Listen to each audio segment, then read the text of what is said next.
protection, board coverage, targeting, pot control, block bet, representing, landing range, overbluff, underbluff, range, advantage. Today, our job is to separate the good and helpful poker terms that will improve your game from the bad ones that are going to make you a worse player. The gamers among you will be very familiar with a tier list like this, where the best video games are given S tier rating and the ones that are basically just a piece of shit that aren't worth playing are going to be in the D tier.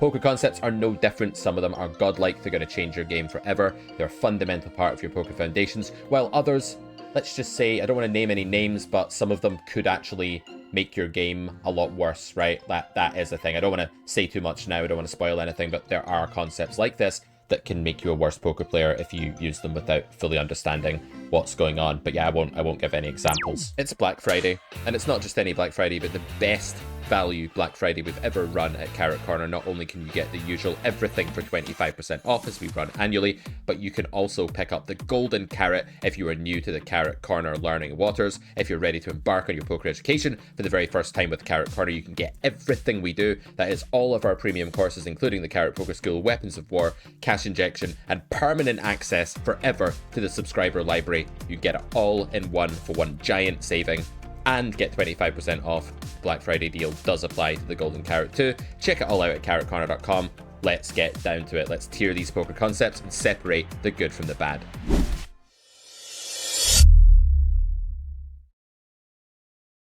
Okay, so I gave the game away a little bit in the intro here. I am not a fan of pot control. If you use the term pot control, then you are either a scared nit. I'm just going to go and check this one back for pot control. Or a live vlogger. So we bet the flop, Villain makes the call, we go on over to the Jack of Spades turn, and we decide to check this one back for pot control.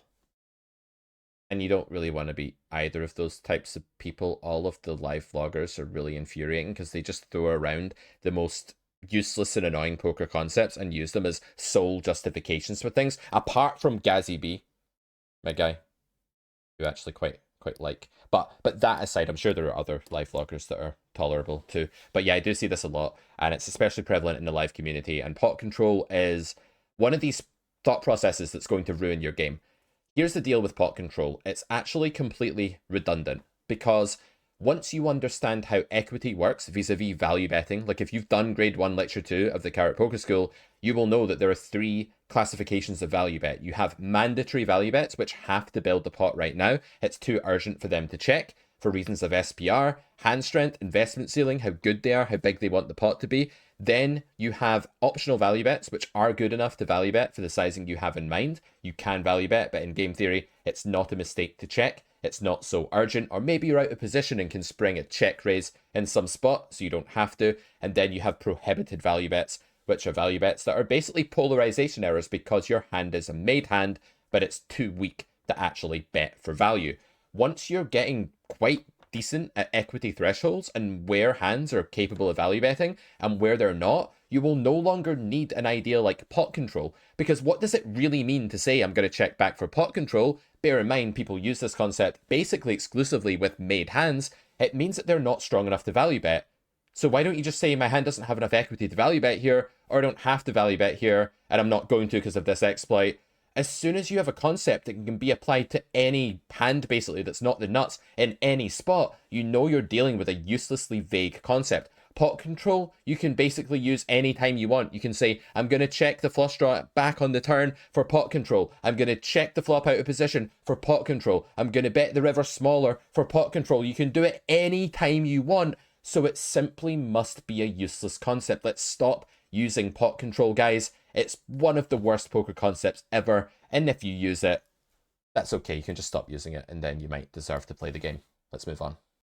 We decide to check it on back for pot control.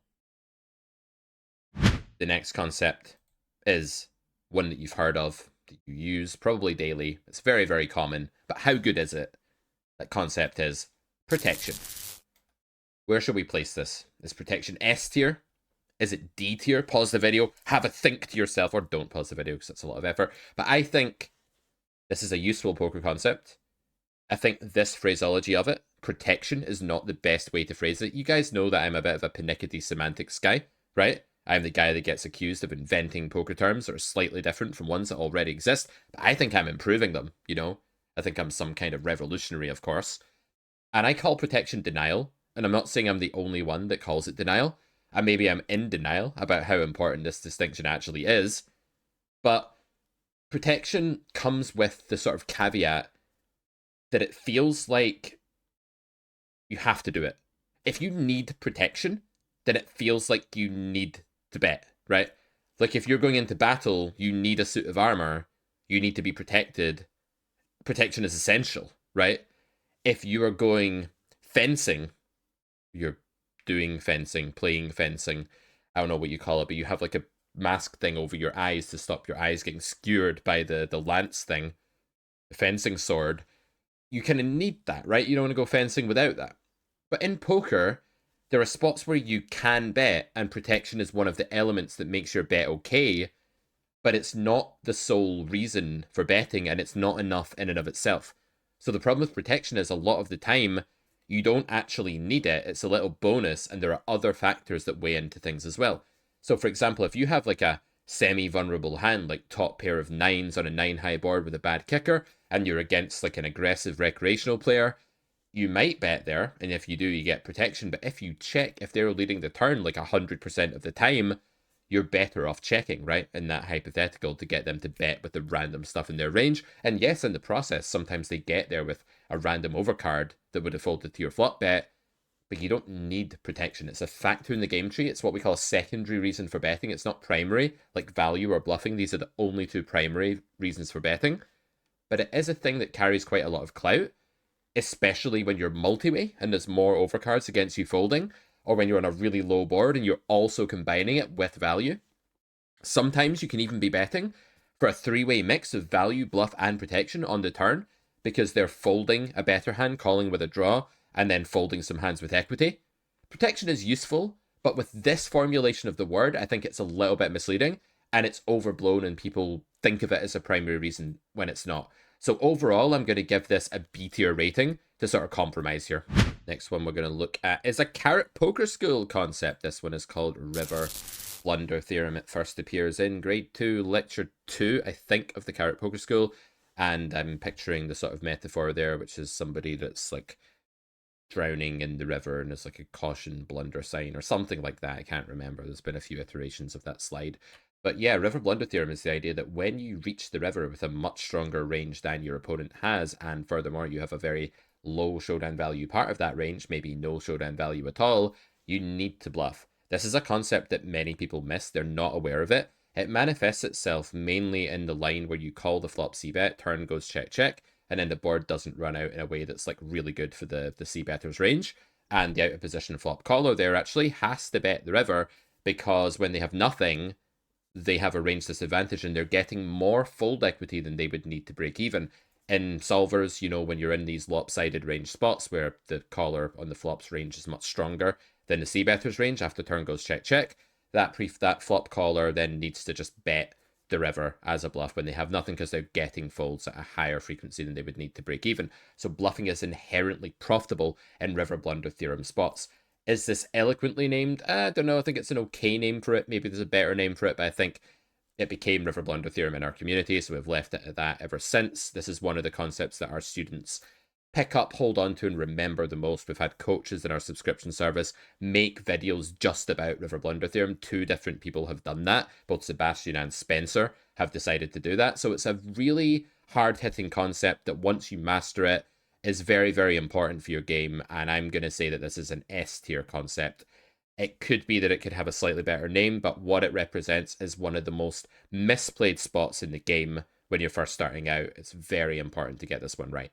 Moving on, one of my sort of pet peeve concepts. I actually use this one. Like sometimes you end up saying something that you don't really like saying. Like when I was 17 and I was chatting to friends on MSN Messenger back in the day, I started saying cool with a K, and then I started saying Kool-Aid with a K instead of cool, and I didn't even think it was cool, but I'd started doing it, and then it just became second nature, and I was like that moron that did that. But lots of people spelled cool with a K back in 2002 or whatever. So yeah, pretty excellent stuff. Wouldn't really fly with the Gen Zs. But yeah, block bet is a Obviously referring to a small bet, usually one that's made on the river, but these days I think block bet basically means any small sizing at all that you use on any street of the game tree. The problem with block bet is it makes people think that stopping their opponent from betting is a sufficient reason for betting themselves, and it's not.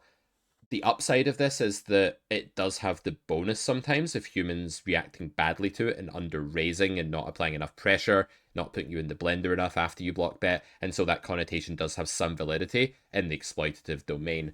But I don't think that that's a big fatal problem for block bet. I just think the concept is underdone. Like in Weapons of War, we devote a whole episode to where you need to block the river for just a B33, and it's really important to do so. It's an important concept because people don't use it enough. I think it's a really bad name for just like a small bet, though. And so I'm going to put this in the B tier because, while it is something you need to have in your game, the name block bet misleads most people and makes them think that we're talking about something different. Representing. I bet the turn because I was representing the flush. I bet the river because I was representing trips. This is garbage. If by representing we mean my value range in X spot is mostly these hands, so when we bet the river, we're repping these hands, so our bluff sizing should be big. I like it in that context, just to be clear. There are some contexts where these words make sense, and you might even catch me using representing in coaching if I'm very careful to qualify it with that little spiel that I just gave you there. The problem is that, again, there are only two, self-sufficient reasons for betting on the turn and river, especially, which are value and bluffing. And when you bet the turn with some random hand when you're just starting out in this game, and it's a hand you should never be betting or raising with, let's say, I saw this morning, actually, a student was talking about raising the bottom of their range against a turn barrel out of position. And that's awful in game theory. That's a hugely losing play, right? Because you're in an unfavorable landscape. You're basically sat there out of position with a bad hand and a weaker range than the guy that just bet into you the second time. So that polarized range that bets into you from in position has an EV advantage against your range for facing that bet. And moreover, if you're going to raise that bet, what happens is you have to like call first and then make a new bet. So your risk reward ratio is terrible.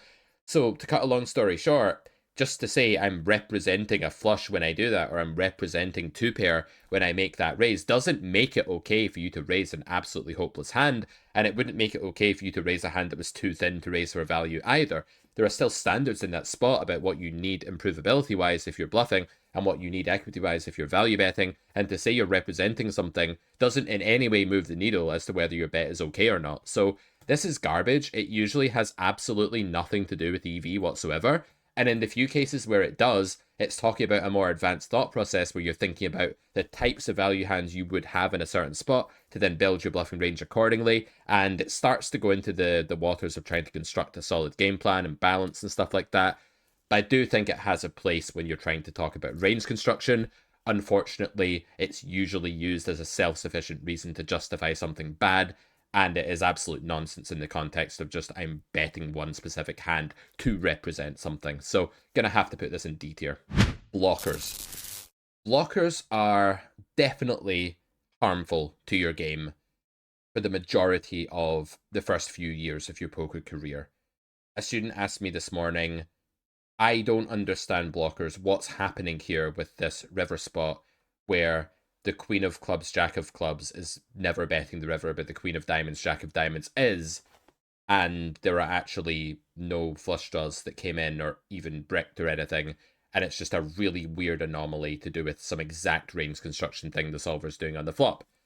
Solvers construct with frequencies because they're trying to be in an equilibrium situation, right? They're trying to play a strategy that the opponent could never exploit, no matter what they try, and any deviation would lose EV.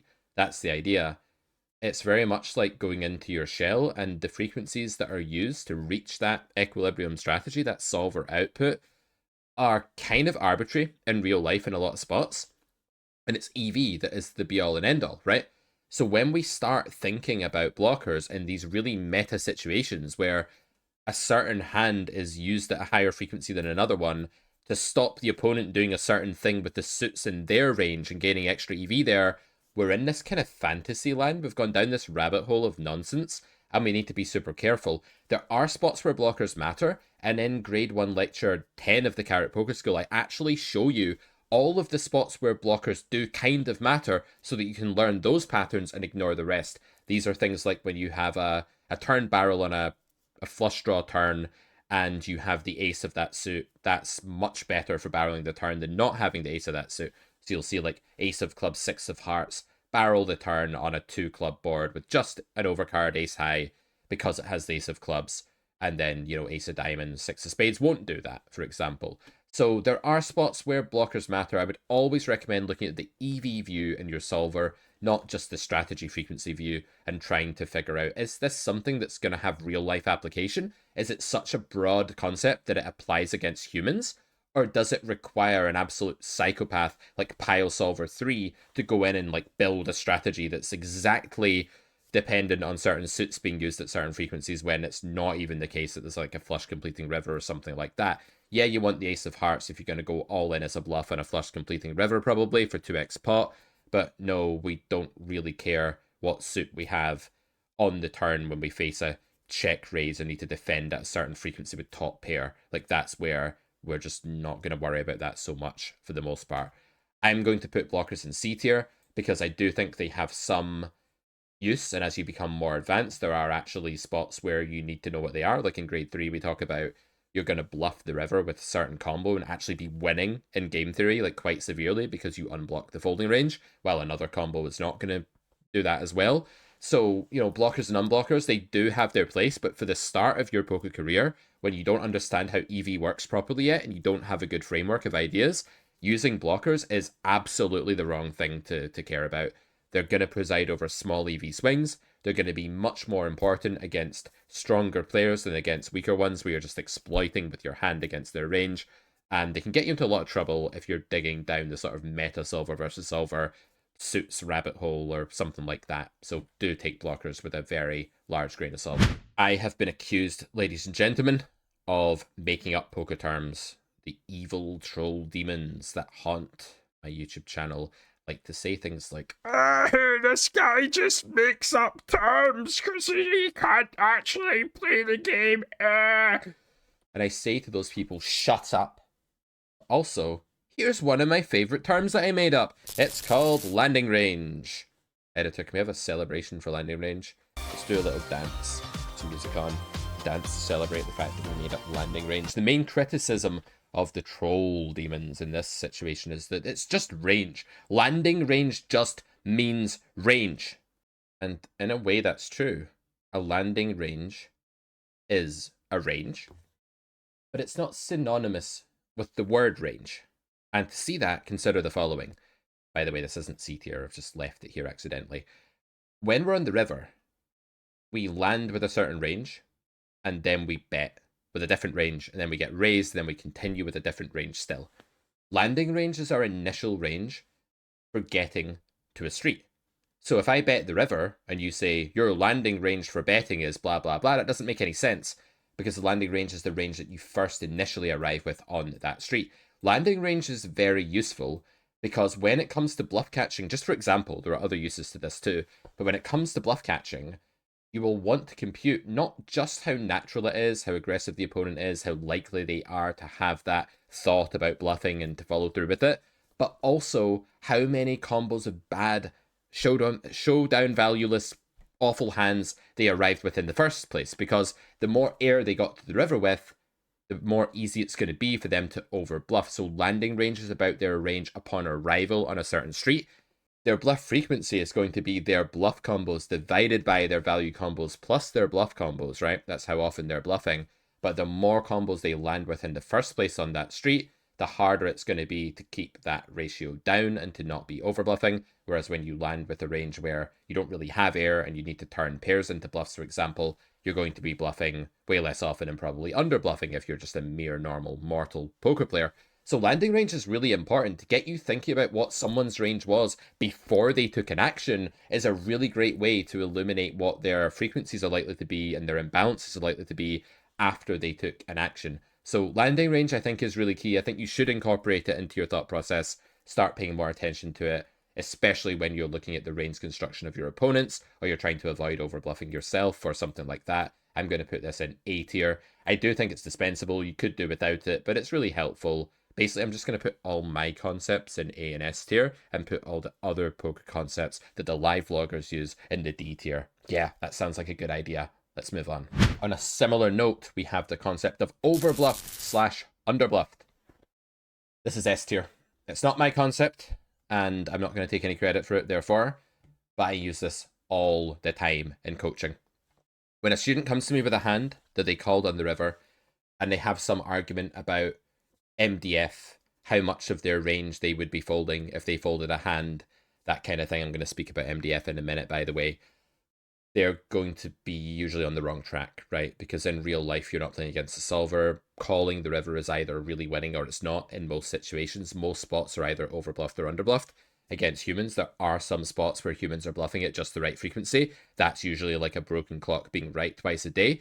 So what I would say here is that if you're not thinking about whether your opponent's likely overbluffing or underbluffing, you are doing river play wrong. Retreating into some GTO fortress where you say, oh, I'm going to defend X of my range, I'm going to roll this hand without actually trying to decide if calling is winning. This is a huge pitfall, a huge trap, and no good professional poker player is going to RNG defensively against some like unknown player that they might have an edge on. They might do that against a really top reg that they think is balanced, but that's not going to be the default approach against most opponents, especially if you're playing micro stakes, low stakes, right? So you need to be really careful that you don't do that, and instead always ask, is this spot overbluffed or underbluffed? You can figure that out with mass data. You can figure that out just by thinking about their landing range, how natural it is for them to bluff, that sort of thing. And then you can decide whether to call or not. Always with your hand, 100% call or 100% fold. Don't assign random frequencies to your play. Figure out what's best, and always ask when you're facing aggression whether you think it's overbluffed or underbluffed. If you get into the habit of asking this question, you're just going to be a much, much stronger poker player. All right, let's slot that in there. Next up, we have a concept that I really, really despise. It's abhorrent, disgusting, revolting, awful. I can't bear it. That concept is board coverage. I'm putting this straight in the D tier. I hate board coverage. There's a thing in poker called visibility, right? Where your opponent's visibility of your strategy is really important to EV. So basically, if your strategy is very unbalanced, but your opponent has zero visibility over those imbalances, then there is no real life repercussion, at least right now, to any hand in your range's EV. So if I'm always betting my hearts on the flop, but not my diamonds on some board that's all spades, my opponent could, in theory, do certain things to me with their diamonds to exploit the fact that I'm checking my diamonds, and do other things with hearts to exploit the fact I'm always betting my hearts. In real life, no one would know I was doing that, right? And there wouldn't be any point in doing that. I'm not arguing for that. But the point is there would be no visibility, and villain would not be able to take the diamonds in their range and play them a certain way to exploit me. Now, if you apply this to a situation like preflop, where you could say, I'm going to 4-bet 40% of king 9 suited and 40% of ace 4 suited, the solver's ensuring that at some frequency it has each of those hands pulls flop, and it's also ensuring that it mixes up its blockers and its frequencies pre-flop, because when you're a solver running an algorithm trying to find a Nash equilibrium, you have perfect vision over your opponent's strategy, and they have perfect vision over yours, right? It's like a solver versus solver battle with full transparency, full information about ranges and how they're playing. In real life, that's not the case. And if you're talking about board coverage, the chances are that you're a human with finite processing power, and you're actually neglecting a bunch of other factors that are much more central to your EV.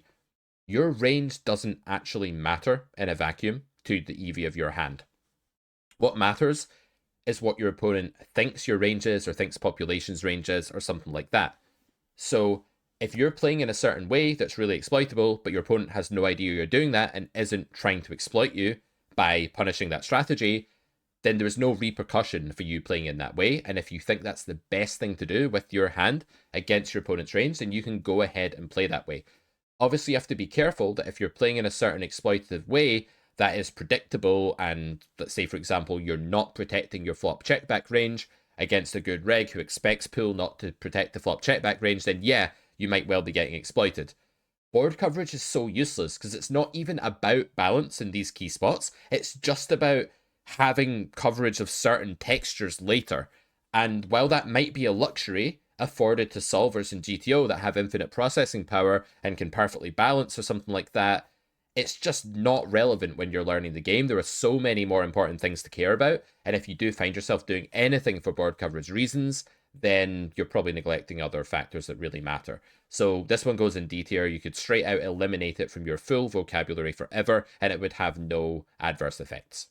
We now come to a concept that has become sort of infamous or famous on Carrot Corner Poker Education, and that concept is, of course, targeting. You were probably wondering when this one was going to come up. You might think I'm going to put it straight into D tier because it's a known fact that Pete Clark hates targeting. But in fact, that's not true. I hate targeting when it's used in the following way. I hate targeting when people use it to refer to a small portion of villain's range and they base their whole strategy around villain having that region. For example, if someone says, I'm going to bet big on the turn to target a king, and villain's range is actually lots of other stuff as well, and their hand just shouldn't be betting big for some more important EV reason, then they have completely abused the word targeting and done something terrible because of its misuse. On the other hand, there's a good way that you can use targeting if most of villain's range, or a large part of villain's range, especially if they're like unbalanced towards having too many of a certain type of combo, and you say I'm going to target the fact that they have too much second and third pair here, that they're not protecting their checking range, I'm going to target those weak hands by overbetting the turn, then that makes a lot of sense. So basically, you can target something when it becomes too big a part of the opponent's range, but when it's basically just one element of their range and you're kind of plucking it out of the air arbitrarily and playing against it, meanwhile putting on the blinkers and ignoring what their full range is, then it's a big problem. And the reason I kind of hate it and resent this word is that people use it too often in that way. And so I'm going to put targeting in C tier. I don't think it's a great way to describe what we're really doing when we're exploiting someone anyway. I'd rather say their range is just too weak here, so I'm going to do this to exploit it. I don't think we need it in that context, although it does make some sense. And it has a lot of negative properties in my mind because it can be really misused quite badly. So I'm putting it in C tier, but I don't think it's as bad as pot control, board coverage, or representing. MDF is a problematic concept at the best of times. This is again in the domain of trying to play a certain frequency, trying to get closer to balance, trying to be unexploitable by making sure you defend enough against aggression. If villain is under bluffing, you are losing by calling pretty much any bluff catcher, unless it's a very slight underbluff and you have a very good bluff catcher. But if villain is significantly underbluffing and you call because you're trying to meet MDF, you're trying to get close to this minimum defense frequency, this frequency at which you would not be exploitable by overfolding, then you are basically just misprioritizing enormously. The problem with MDF is that once it becomes your focus, you stop actually trying to ask S tier concept is something overbluffed or underbluffed, and you begin instead trying to meet like arbitrary defense frequencies. Now, is there any utility to MDF? Yes, there is. I'm going to put it in C tier. The reason I think that this concept actually has some merit is that if you're studying in a theoretical way and you're trying to familiarize yourself with what it would look like to defend enough of your range in some spot, then MDF can be helpful, because if you're, say, on the turn and it's a fairly neutral world, meaning that your range won't be overfolding, it's not a world where like you're getting destroyed and you actually have to overfold your range relative to MDF. There are spots, by the way, in theory where solvers fold much more than MDF because the ranges are just lopsided and one range is really struggling. Then it's right to actually fold more than MDF. You shouldn't be trying to meet this. But if it is a more neutral spot where your range is surviving and you are trying to beat MDF, then in theory, there's nothing wrong with familiarizing yourself with what that looks like or what it would take to meet it, or better yet, actually flipping things around and saying, my opponents aren't meeting MDF here, so I'm going to use that to overbluff. That's the best use of MDF, is seeing how your opponents fail to reach it, because in those spots, overbluffing is going to be really, really profitable, and in spots where they exceed it and defend too often, you're going to want to underbluff, right? So it can be very useful exploitatively and to form a baseline. The reason it's going in C tier, though, is that a lot of the time it's not what you should be doing, either because you should be overfolding your range, you know, in theory relative to MDF, or because you should be playing exploitatively and overfolding exploitatively. And people are just like, they're barking up the wrong tree when they make this a central focus early on in their poker journey. So just be very wary of MDF. It has some application, but it does far more harm than good. MDF is like nettles. You know, like the stinging nettles that you get? If you're from the UK, these things are everywhere. They have like the weird, like pointy zigzag leaves and they sting you and white lumps come up in your skin. Nettles have some medicinal properties, you know, you can make tea out of them. In fact, it tastes quite nice. I've done it before. and they have some sort of like therapeutic properties, but generally nettles do way more harm than good, right? Because you just like brush up against them, that ruins the next 3 minutes of your day. So, MDF is basically nettles. I wouldn't recommend bothering with it. It has some application, but really it's just a pain in the ass, and we wish it wasn't there. On to another Carrot Poker School concept. Greed theorem is the idea that you should, on the river, in a spot where you're not getting raised a lot, bet as big as possible with a nutted hand, some weird blocker anomalies aside. The idea here is that magnitude trumps frequency, and you're going to make more money by trying to make more when you get called than you are by betting small and trying to drive up a call frequency. This is depicted by some gluttonous person eating lots of food, I'm pretty sure, in the Carrot Poker School. I think it first rears its head around grade 2 lecture 6, the in position game, where we use a lot of really big turn sizes and river jams trying to get all the money in. You can also find this in Weapons of War. There's a bit on this too. But greed theorem is one of my favorite concepts. The idea is like, once you understand how the math of value betting works, you will no longer try to prioritize getting called, and you will just want to prioritize what you win when you do get called. It's no coincidence that strong players are jamming the river for 2x pot with the nuts, while weaker players are betting half pot, praying that they don't get a fold. This is basically just because when you reach a certain point in your poker career, you'll understand how EV truly works with respect to value betting, and you won't want to just pray you get called anymore. This can always be a mental game leak as well, right? With the students, like, reacting very adversely to getting folds when they have a good hand. They feel like they're missing out. They get a lot of that FOMO, so they just try to get called at all costs, and in the process make not enough money over time by sizing too small with a very good hand. Greed theorem is here to help you. I think it's a really cool concept. I don't think it's like quite as important as, actually I think it is as important as River Blunder theorem, so I think I will just stick it up here in grade S. I mean, I'm kind of biased. I made these terms, guys, so it's no coincidence I'm putting the terms that I made at the top, and I'm putting the terms that like some live player made in 1997 at the bottom. It's really no coincidence that pot control was around before the millennium, and it's in D tier. Last and not least, but also not first, is range advantage. I have had some real issues with this, I'm not going to lie. When I made the Carrot Poker School, I put this in grade 1, and I regret it. I don't think I should have put this in grade 1. I think I should have put this in grade 2. And the problem with range advantage is when you get people to think about their own range before they can actually understand the properties of their hand in any way and estimate what's best in terms of EV, yeah, you're getting them to run before they can walk. Basically, it's a disaster. I've had students say to me, I bet the turn with a random middling strength hand because it's better for my range than his.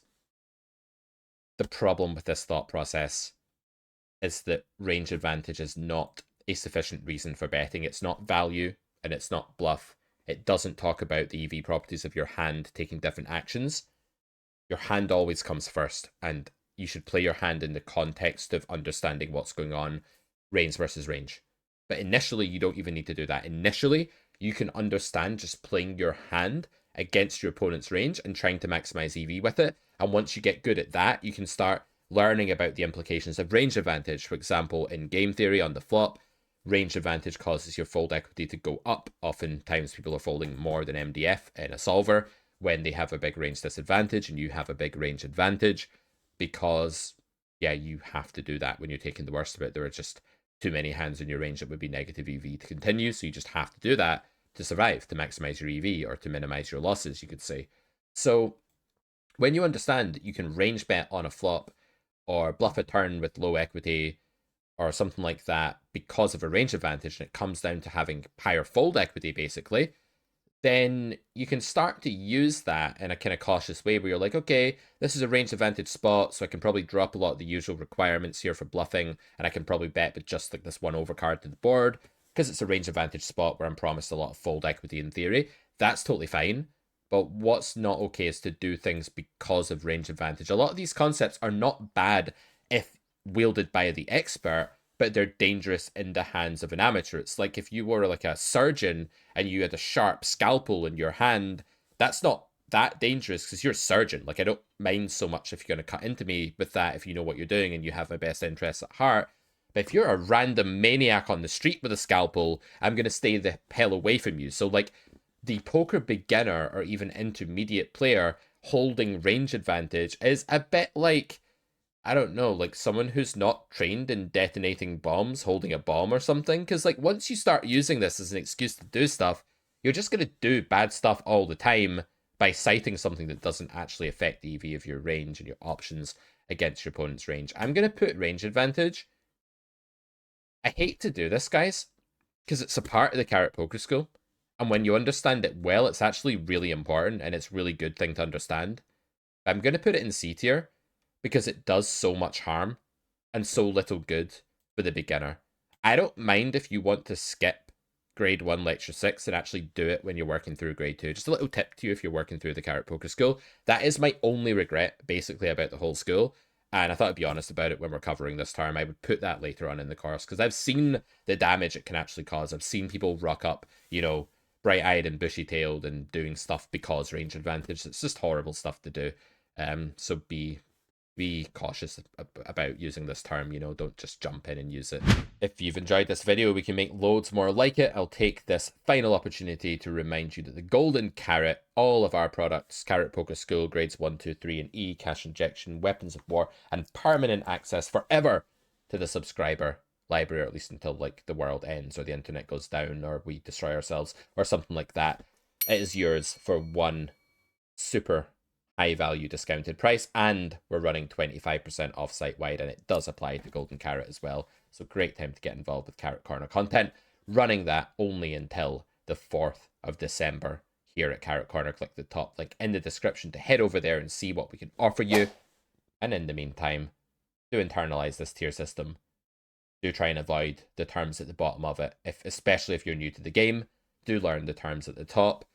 And let me know what you think. If you disagree with any of this, let me know in the comments. I think this could be a really good one to have some proper discussion in the comments section. So let me know your thoughts on one or more of these terms. And I'll see you next time at Carrot Corner Poker Education. Bye for now.